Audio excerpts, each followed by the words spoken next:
Do you have an organization's culture where feedback becomes the lifeline to success and people feel transparency and open and honest communication are the way to go? Where people are willing to say what needs to be said to the people who need to hear it in that moment that it needs to be spoken? Well, I think about this over and over again because I don't care what organization I've worked in, whether it be in hospitals or hotels or banks or retail and sales, over and over again, people are always concerned about sharing what they observe or see that may not be in line with what the organization is trying to achieve. And so feedback is compromised. It usually is filtered. I don't want to get the boss upset. I don't want to get somebody angry at me. I don't want to hurt their feelings. And people feel this way all the time. And yet what I share with them is if you don't give them feedback, good and bad, meaning what are some of the things that people do that are good, as well as here are a couple of things that need to be adjusted, then how will they know they need to make a change in the work they're doing?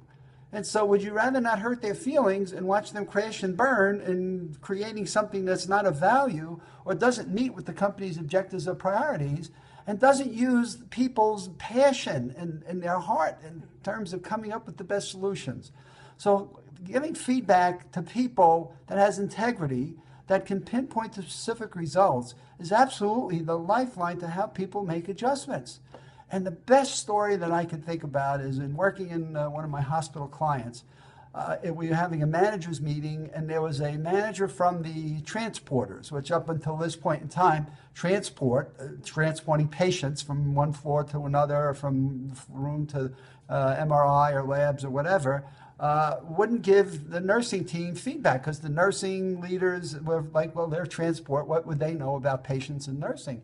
And when this one meeting came up, this transporter got up and began to share specific patient feedback that he was getting from the various units in the hospital.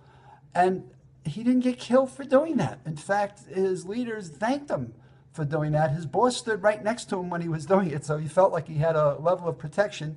But that feedback ultimately led to this hospital becoming a world-class best practice on Gallup employee engagement and world-class best practice in terms of sustaining and building sustained patient experience results on their press gainies and their age caps.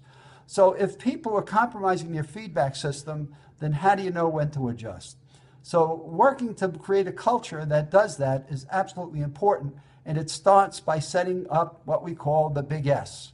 And the big S can be found in the button that you're going to click on this next video, and setting up people so that the big S, what is success, becomes their accountability and what they will then focus on.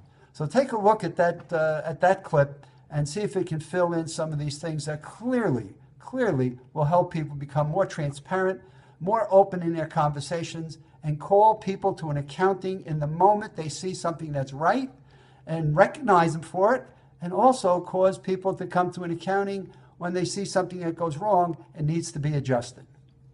Click on that button. It's going to help you big